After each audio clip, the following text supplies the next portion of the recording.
everyone, and welcome back to The Right Turn, your one-stop shop for all things fiction writing.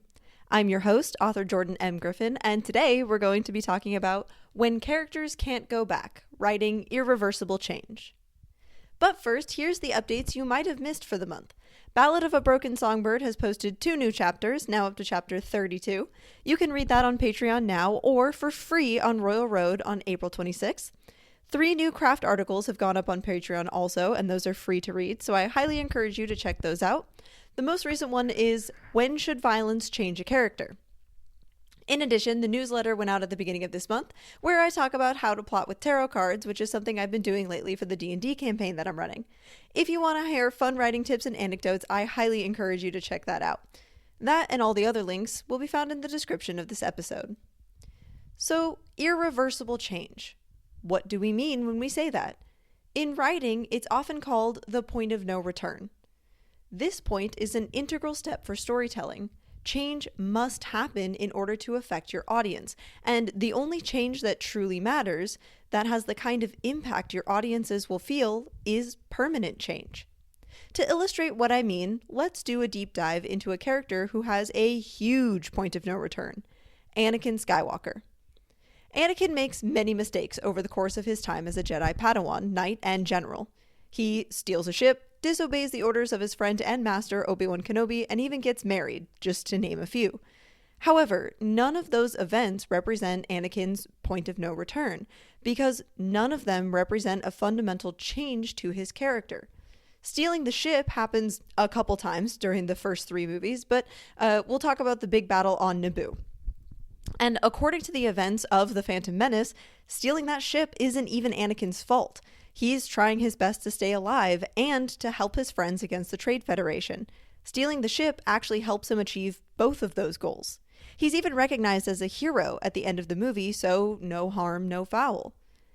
Disobeying Obi-Wan is something Anakin has done from the very first day he arrived in Obi-Wan's life. In fact, the two form a sort of half-brother, half-fatherly bond, one where banter and pushback is not only accepted, it's rewarded. Pressing Obi-Wan's buttons is fundamental to who Anakin is as a person. So again, no permanent change there when he goes against Obi-Wan's wishes. Even getting married isn't a far stray from Anakin's core values. He loves deeply, and he's a person who places people over things.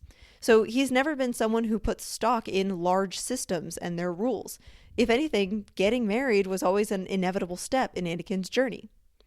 What does represent the point of no return, the moment when audiences realize Anakin is gone for good, is when he slaughters children at the Jedi Temple. Everything leading up to this point can be explained, justified, or rectified. Had Anakin killed Palpatine, for example, at the Senate, he could have returned to Padme's apartment, boarded a ship with her, and flown the two of them somewhere far away. Had Anakin told Obi-Wan what had happened, he could have gotten help from his old friend, come up with a plan, and most likely eventually returned to the Jedi Order to which he'd pledged his life. Instead, Anakin takes Palpatine's orders and heads to the temple to exterminate the Jedi. This move serves as a point of no return for several reasons. The first, and perhaps the most obvious, is the public perception of that event. No Jedi will allow Anakin to return to the Order once the deed is done. Even if he were to fall on his knees and beg to be taken back, that future is now closed to him. The second way this moment becomes a pivotal one is because of what it represents for Anakin emotionally. Anakin was once one of those little kids in the temple. He took his lessons there, he made friends there, he learned about himself and decided who he wanted to become within those halls. By killing innocent children, Anakin is metaphorically killing the part of himself that once believed in justice, fairness, faith, and the very republic he fought so hard to save. He is essentially severing those ideas from his psyche, turning himself instead into an instrument of power and darkness. You can see how that moment, over every other moment in the prequel trilogy, represents Anakin's embrace of the dark side. After that, he can never be the Jedi he once was, even if he wanted to. So, how do we generate moments like that in our writing? You might not have a story that calls for the slaughter of children, and I don't blame you. I don't have one either. Every great moment of no return consists of 2 or 3 items from a list of possibilities. Depending on your story, you can pick which ones are most suited to your character.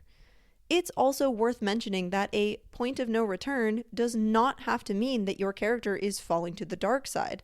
There is no moral coding inside of that phrase. Your character might be growing up, taking on responsibility, or changing for the better. They might experience great loss, great reward, or even just physically move from one place to the next. What we're looking for is anything that causes permanent change within the character or within the world, which pushes them along their development arc, whatever direction that may be in your story. So, what kind of a list do we have that can create the point of no return? As you can imagine, it is far longer than what I can cover here, like most aspects of the craft of writing, but I'll give you just a few. A character might cross a point of no return if they are not able to physically return to their old location, are not emotionally able to return to their old location, if they acquire a new responsibility they cannot leave behind, if they experience the death of someone close to them, if they obtain new powers, if they have a change of goal from what they first started out, if they are met with outside interference, if they experience great loss or great reward, or if they obtain new information. The key to this list is to not take any of them on their own. Any single one of those items may or may not cause irreparable change within the character. For example, the death of a loved one may be so impactful that the character truly does not have anywhere else to go and must continue down a new path they forge for themselves. More likely, however, you are going to need more than one thing from that list. And remember, that is just a very small list. There's a much bigger one that exists in the world of writing. What drives your story forward is going to be the way that layering those inputs shuts the character out of each and every path until they only have one way forward, and that way is into the new version of themselves. Let's make a fictitious example. Say we have a character named Naya. Naya is a woman of 22 who lives in a small village on the windswept moors. Magic exists in Naya's world, but she has never had access to it. Instead, she helps her family tend to their small sheep farm. One day is the same as any other. One winter, Naya's little brother comes down with a strange sickness. He won't wake up, his skin burning and his body weak. So Naya's mother sends her to the next town over, where a healing woman lives. She gives Naya all of the money the family has, wraps a sheepskin coat around Naya's shoulders, and tells her to hurry. So Naya sets out. Point 1. Naya has acquired a new responsibility. She cannot leave this behind. She can't just say, "No, I'm not going to help my brother." On the road, bandits attack Naya. They take her money and leave her with a bleeding head and despair in her heart. She knows her family has nothing else to give, so she keeps going, hoping the healing woman will understand when she shows up with no way to pay for the medicine. Point 2. Great loss. Naya arrives at the next town and quickly finds the healing shop. The medicine woman is there, and though sympathetic, she says she cannot work for nothing. The same sickness that plagued her brother has been going around, and supplies are low.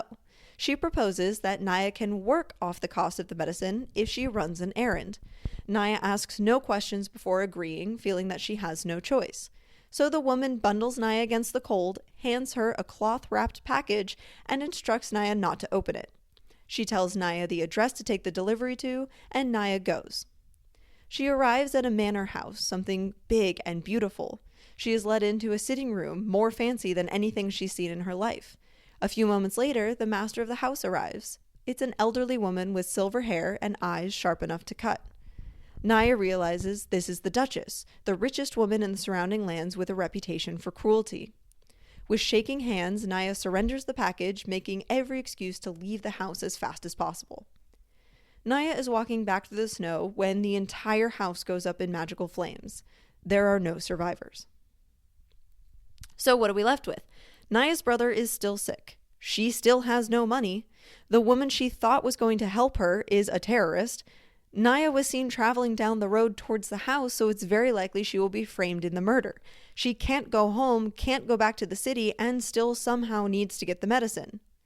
This is the point of no return. So why is this point so developmentally crucial to your story? Why do we care about manufacturing this point at all? The first answer, and perhaps the one you have already guessed if you've been listening to the podcast for a while, is that points of no return generate a huge amount of tension. Did you lean forward in your seat when you heard about the murder? Did something in your body shift, suddenly much more interested in the story I was telling? The same goes for our writing. We want our writers to feel they have to know what is going to happen next. We want them invested, and we do that by paying them to keep reading. Instead of giving them money, however, we give them tension. We squeeze our character until they can't breathe, then see what they're going to do to slither out of the trap. Remember that stories exist for entertainment. We don't want our real lives to be messy, so we let fiction do that job for us. And the messier the better. The second answer is that, like most things beholden to the laws of physics, people don't change unless they are forced to. Humans will always take the path that leads them to the best outcome with the least resistance.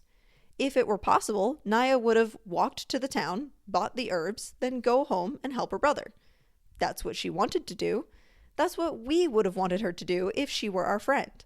If we, as the writer, did not put a single obstacle in Naya's way, that's exactly what she would do.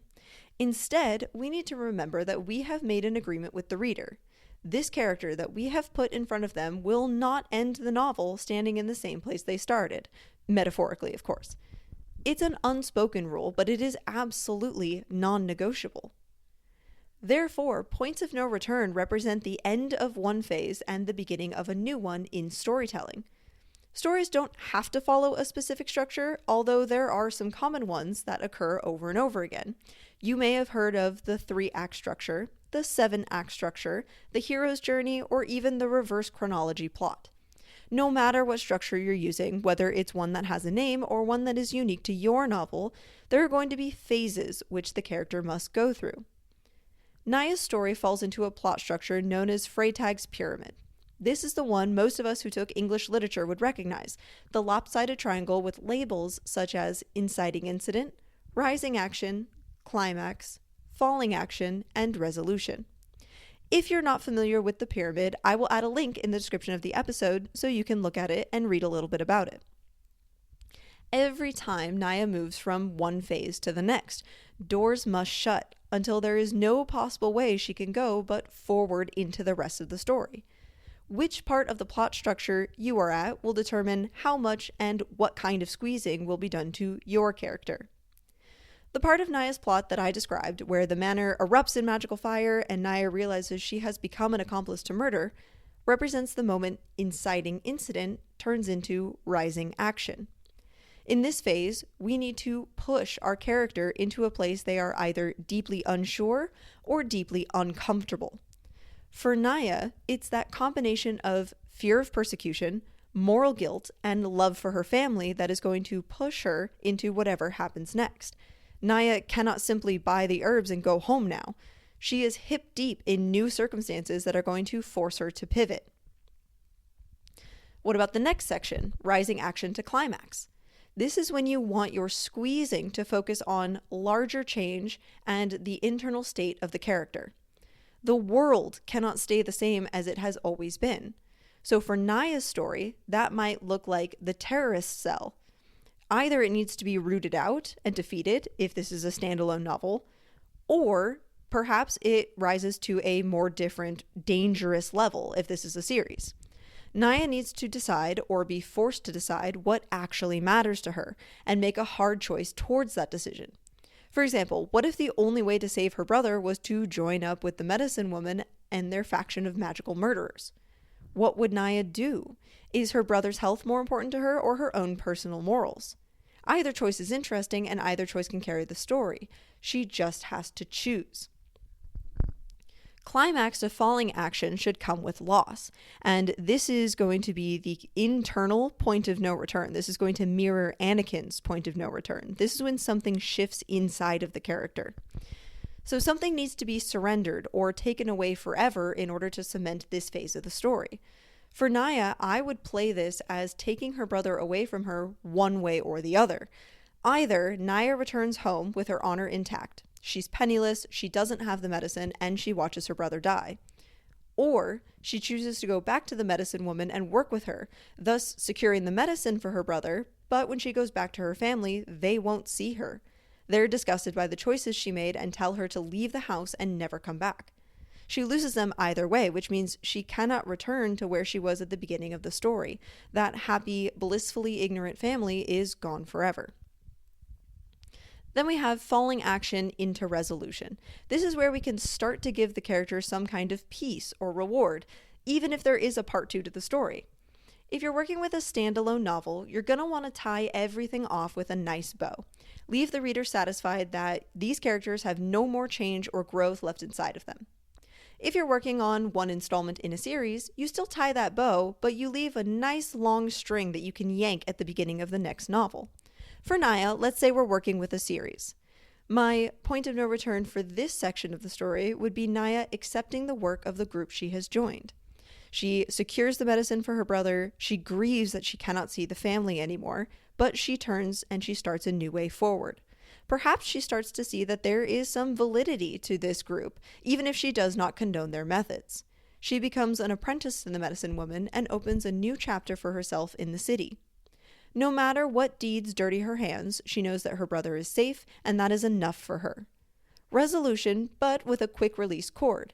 There are plenty of ways that bow can unravel for the next book, where even more impossible choices greet Naya.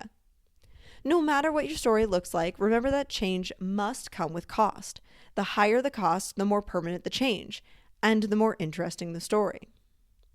Thank you all for listening, and I hope this talk was helpful to you. If you really liked the episode, leave a review or share it with someone you think would benefit from this discussion. If you're interested in telling us a story about your own writing experience, sharing your work with us, or you just want to say hi, you can send an email to writeturn@gmail.com. That's WRIT3, the number 3, TURN@gmail.com. If you'd like to engage with the community in other ways, you're welcome to subscribe to the newsletter at jordanmgriffin.com, which will tell you when new episodes come out. In addition, I have an Instagram, which will also let you know when I upload videos. Link will be in the episode description. Don't forget about Ballad of a Broken Songbird, that web novel with over 100,000 words that can be found on Royal Road, as well as much more of my writing which can be found on Patreon. All links will be in the description below. As always, I wish you all the best in your own writing. Have a great day, and if it's not a good one, I hope that the next one is better. See you next time.